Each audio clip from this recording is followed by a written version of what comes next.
नमस्कार। आप देख रहे हैं मानव अधिकार न्यूज। मैं पवन कुमार। भाजपा मंडल पिपरा बाजार के सभी शक्ति केंद्र के बूथ पर डॉक्टर श्यामा प्रसाद मुखर्जी के पुण्यतिथि पर दी गई विनम्र श्रद्धांजलि। भारतीय जनता पार्टी पिपरा बाजार मंडल के अंतर्गत विभिन्न जगहों पर श्यामा प्रसाद मुखर्जी पुष्प अर्पित करके श्रद्धांजलि दिया। पिपरा बाजार में मेन चौराहे पर भारतीय जनता पार्टी के मंडल अध्यक्ष महेश रौन्यार ने कहा कि डॉक्टर श्यामा प्रसाद मुखर्जी का जन्म 6 जुलाई 1901 को एक संभ्रांत परिवार में हुआ था। महानता के सभी गुण उन्हें विरासत में मिले थे। उनके पिता आशुतोष बाबू अपने जमाने ख्यात शिक्षाविद थे। डॉक्टर मुखर्जी ने 22 वर्ष की आयु में एमए की परीक्षा उत्तीर्ण की तथा उसी वर्ष आपका विवाह भी सुधा देवी से हुआ। उनको 2 पुत्र और 2 पुत्रियां हुईं। वे 24 वर्ष की आयु में कोलकाता विश्वविद्यालय सीनेट के सदस्य बने। उनका ध्यान गणित की ओर विशेष था। इसके अध्ययन के लिए वे विदेश गए तथा वहां पर लंदन मैथमेटिकल सोसाइटी ने उनको सम्मानित सदस्य बनाया।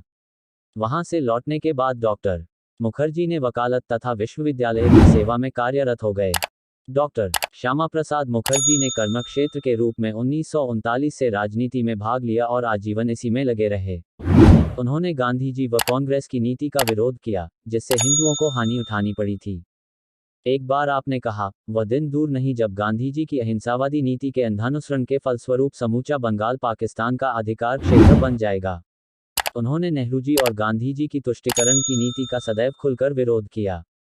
यही कारण था कि उनको संकुचित सांप्रदायिक विचार का द्योतक समझा जाने लगा।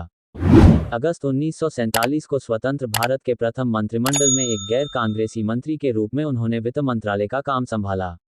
डॉक्टर मुखर्जी ने चितरंजन में रेल इंजन का कारखाना, विशाखापट्टनम में जहाज बनाने का कारखाना एवं बिहार में खाद का कारखाने स्थापित करवाए।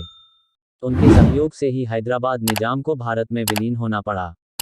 1950 में भारत की दशा दयनीय थी। इससे डॉक्टर मुखर्जी के मन को गहरा आघात लगा। अब केवल जीवन के आधे ही क्षण व्यतीत हो पाए थे कि हमारी भारतीय संस्कृति के नक्षत्र अखिल भारतीय जनसंघ के संस्थापक तथा राजनीति व शिक्षा के क्षेत्र में सुविख्यात डॉक्टर मुखर्जी की 23 जून 1953 को मृत्यु की घोषणा की गई। बंगभूमि से पैदा डॉक्टर मुखर्जी ने अपनी प्रतिभा से समाज को चमत्कृत कर दिया था। बंगाल ने कितने ही क्रांतिकारियों को जन्म दिया है, उनमें से एक महान क्रांतिकारी डॉक्टर श्यामा प्रसाद मुखर्जी थे, जिसमें प्रमुख रूप से मंडल के उपाध्यक्ष नित्यानंद पांडे, अनिल कुमार राय महामंत्री, योगेंद्र खरवार, रामाज्ञा चौहान मंडल मंत्री, महेश मधेशिया किसान मोर्चा के मंडल अध्यक्ष, वरुण राय शक्ति केंद्र के संयोजक, राजकुमार गुप्ता, शैलेंद्र त्रिपाठी, दिनेश गुप्ता, सूर्यभान मिश्रा, दिनेश गुप्ता, हरीश पांडे, लल्लन जायसवाल बूथ अध्यक्ष, बालक पासवान, मनु जायसवाल, नंद जायसवाल, अजय मधेशिया, जय सिंह, शंभू मधेशिया, मंडल संयोजक शैलेश मधेशिया, कोषाध्यक्ष सत्यनारायण प्रजापति, रविंद्र खरवार, जगन्नाथ मिश्रा, संदेश दुबे कार्यक्रम में मौजूद रहे।